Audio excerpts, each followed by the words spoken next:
Hello students, வணக்கம். இன்னைக்கு நம்ம கரண்ட் எலக்ட்ரிசிட்டி யூனிட்ல இருந்து ஒரு சூப்பர் இம்பார்ட்டன்ட் டாபிக் பார்க்க போறோம். அதான் வீட்ஸ்டோன் பிரிட்ஜ். பேரை பார்த்து பயந்துராதீங்க. இது பிசிக்ஸ்ல ஒரு ரொம்ப ரொம்ப சிம்பிளான ஐடியா. உங்க எக்ஸாம்க்கு தேவையான மாதிரி என்ன எழுதணுமோ அதை மட்டும் ரொம்ப தெளிவா நான் உங்களுக்கு சொல்லித்தரேன். So no worries at all. சரி, வீட்ஸ்டோன் பிரிட்ஜ்குள்ள டைரக்டா போறதுக்கு முன்னாடி ஒரு கேள்வி. எப்பவுமே ஒரு கான்செப்டை படிக்கும்போது அது எந்த ப்ராப்ளமை சால்வ் பண்ணுதுன்னு தெரிஞ்சுக்கிட்டா அது இன்னும் ஈஸியா புரியும், கரெக்டா? So let's start with very simple measurement problem. இந்த கேள்விதான் நம்ம முன்னாடி இப்போ இருக்கு. இமேஜின், உங்ககிட்ட ஒரு வயர் இல்ல ஏதோ ஒரு காம்பனன்ட் இருக்கு. ஆனா அதோட ரெசிஸ்டன்ஸ் வேல்யூ என்னன்னு உங்களுக்கு தெரியல. அதை எப்படி ரொம்ப துல்லியமா, அதாவது ஆக்யூரேட்லி மெஷர் பண்றது? இந்த ஒரு கேள்விக்கு பதில் சொல்றதுதான் நம்ம வீட்ஸ்டோன் பிரிட்ஜ். ஓகே, இப்போ அந்த சர்க்கியூட் பிசிக்ஸ்னு போறதுக்கு முன்னாடி ஒரு சிம்பிள் அனாலஜி வச்சு இதோட கோர் ஐடியாவை ஃபர்ஸ்ட் புரிஞ்சுக்கலாம். இந்த அனாலஜிக்கு பேரு த பேலன்சிங் சீசா ஐடியா. இப்போ இந்த ஸ்லைட கொஞ்சம் கவனிங்க. லெஃப்ட்ல என்ன தெரியுது? ஒரு சீசா.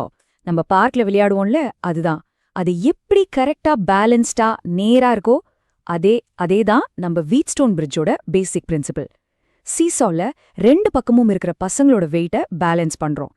ரைட்ல இருக்கிற நம்ம சர்க்கியூட்ல நம்ம எலக்ட்ரிக்கல் ரெசிஸ்டன்ஸஸ பேலன்ஸ் பண்றோம். சிம்பிள் கனெக்ஷன் தான். இப்போ இந்த கம்பாரிசனை பார்த்தா இன்னும் கிளியரா புரியும் பாருங்க. சீசால இருக்கிற கிட்ஸ் தான் நம்ம பிரிட்ஜ்ல இருக்கிற 4 resistors, R1, R2, R3, R4. ஓகேவா? அதுக்கப்புறம் அந்த சீசாவோட சென்டர் பாயிண்ட் இருக்குல்ல, அந்த ஃபல்க்ரம், அதுதான் நம்ம சர்க்கியூட்ல நடுவுல இருக்கிற galvanometer. Most important part. Seesaw எப்போ பேலன்ஸ்ட் அண்ட் ஹாரிசான்டல் ஆகுதோ அதுதான் நம்ம சர்க்கியூட்ல அந்த கேல்வனோமீட்டர்ல கரண்ட் ஃப்ளோ ஆகாம நல் டிஃப்ளெக்ஷன் காட்டுறது. அதாவது ஐஜி, கேல்வனோமீட்டர் கரண்ட் 0 ஆயிடும். ஓகே, சோ அந்த சீசா அனாலஜி நல்ல மனசுல பதிஞ்சிருச்சுன்னு நினைக்கிறேன். இப்போ அடுத்த லெவலுக்கு போவோம். தி அஃபிஷியல் பேலன்ஸ் கண்டிஷன். இதுதான் உங்க டெக்ஸ்ட் புக்ல இருக்கிற மெயின் கான்செப்ட் அண்ட் எக்ஸாம்ல நீங்க எழுத வேண்டியது. இது என்சிஆர்டி புக்ல இருக்கிற எக்ஸாக்ட் டெஃபினிஷன். பாருங்க, ஒரு பிரிட்ஜ் பேலன்ஸ்டுன்னு எப்போ சொல்லுவோம்னா அந்த கேல்வனோமீட்டர் வழியா போற கரண்ட் ஐஜி 0வா இருக்கணும். இந்த கண்டிஷன்ல அந்த 4 ரெசிஸ்டர்ஸும் இந்த ரிலேஷனை சாட்டிஸ்ஃபை பண்ணி ஆகணும். R2/R1 equals R4/R3. இந்த ஃபார்முலா தான் இந்த ஹோல் டாபிக்கோடைய ஹீரோ. இதையே நல்ல ஞாபகம் வச்சுக்கணும். இந்த ஃபார்முலா எப்படி வந்துச்சுன்னு ஒரு குவிக் லுக் பார்த்துட்டு அடுத்ததா ஒரு ரொம்ப ரொம்ப சிம்பிளான எக்ஸாம்பிள் சால்வ் பண்ணி பார்க்கலாம். அப்போதான் இந்த கான்செப்ட் உங்களுக்கு இன்னும் ஸ்ட்ராங்கா ஆகும். மறுபடியும் நம்ம சர்க்கியூட் டயக்ராம்க்கு வருவோம். இந்த கீ கண்டிஷனை மனசுல ஆழமா பதிவு பண்ணிக்கோங்க.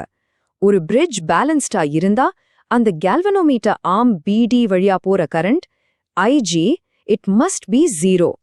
So I is equal to 0னா என்ன அர்த்தம்? கரண்ட் எப்போ ஃப்ளோ ஆகாது? 2 பாயிண்ட்ஸ்க்கு நடுவில் பொட்டென்ஷியல் டிஃபரன்ஸ் இல்லைனா தான், ரைட்? அப்போ Bங்கிற பாயிண்ட்ல இருக்கிற எலக்ட்ரிக்கல் பொட்டென்ஷியலும் Dங்கிற பாயிண்ட்ல இருக்கிற எலக்ட்ரிக்கல் பொட்டென்ஷியலும் ஈக்குவலா இருக்கும்.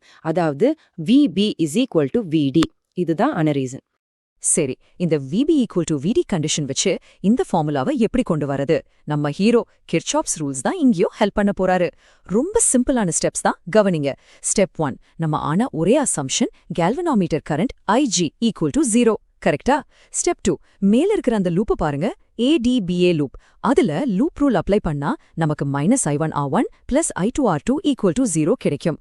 அதாவது I1R1 ஈக்குவல் டு I2R2. இத ஈக்குவேஷன் 1ன்னு வச்சுக்கலாம். ஸ்டெப் 3, அதே மாதிரி கீழ இருக்கிற CBDC லூப்க்கு அப்ளை பண்ணா நமக்கு -I1R3 + I2R4 ஈக்குவல் டு 0 கிடைக்கும். அதாவது I1R3 ஈக்குவல் டு I2R4. இது ஈக்குவேஷன் 2. இப்போ என்ன பண்ணணும்? ரொம்ப ஈஸி. ரெண்டாவது ஈக்குவேஷனா முதலாவது ஈக்குவேஷனால டிவைட் பண்ணுங்க. பார்த்தா நம்மளோட final balance condition formula R2/R1 equal to R4/R3 சூப்பரா வந்துரும். So the most crucial point, இந்த ஃபார்முலாவோட ப்ராக்டிக்கல் யூஸ் என்ன? சப்போஸ் R4 தான் நம்ம தெரியாத அன்னோன் ரெசிஸ்டன்ஸ்னு வச்சுக்கோங்க. அதை கண்டுபிடிக்க ஃபார்முலாவை கொஞ்சம் ரீஅரேஞ்ச் பண்ணுங்க. அப்போ R4 equals to R3 times R2 divided by R1. பாத்தீங்களா? இப்போ அன்னோன் ரெசிஸ்டன்ஸ் கண்டுபிடிக்கிறது ரொம்ப சிம்பிள் ஆயிடுச்சு. இப்போ இதையே ஒரு சின்ன எக்ஸாம்பிள் வச்சு பார்ப்போம். ஓகே, பாருங்க.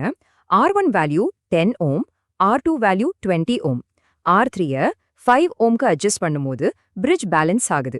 அப்போ நமக்கு தெரியாத அந்த அன்னோன் ரெசிஸ்டன்ஸ் R4ஓட வேல்யூ என்ன? ஸ்ட்ரெயிட்டா ஃபார்முலால சப்ஸ்டிடியூட் பண்ணுங்க, அவ்வளவுதான். R4 is equal to 5 ohms multiplied by 20 ohms divided by 10 ohms. So 20 divided by 10 என்ன 2, correctா? அப்போ 5 times 2 is 10. So the unknown resistance is 10 ohms. Simple as that. Alright, இப்போ ஒரு ரொம்ப ரொம்ப ரொம்ப இம்பார்ட்டன்டான செக்ஷனுக்கு வரும். ஸ்டூடெண்ட்ஸ் எக்ஸாம்ல பண்ற காமன் மிஸ்டேக்ஸ். நான் இதுக்கு சைலண்ட் கில்லர்ஸ்னு பேர் வச்சிருக்கேன். என்னன்னா இது நமக்கு தெரியாமையே நம்ம மார்க்ஸை குறைச்சிடும். So be careful. Silent killer number 1. நிறைய பேரு என்ன நினைச்சுக்கிறாங்கன்னா பேலன்ஸ் கண்டிஷன்ல பி அண்ட் டி பாயிண்ட்ஸோட பொட்டென்ஷியல், அதாவது விபி அண்ட் விடி ஜீரோன்னு நினைச்சுக்கிறாங்க.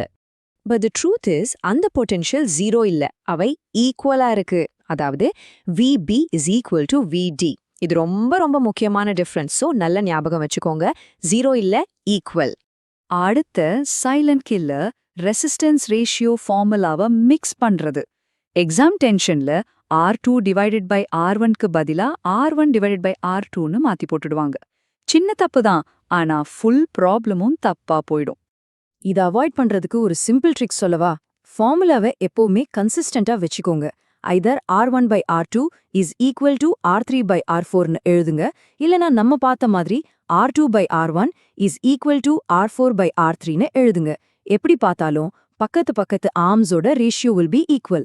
அதையே மட்டும் ஞாபகம் வச்சுக்கோங்க. Okay students, we are almost at the end of this topic. நம்ம படிச்சத ஒரு குவிக் சம்மரி பார்த்துட்டு இதுக்கு அடுத்து என்ன டாபிக் வரும்னு பார்க்கலாம். ரெடி?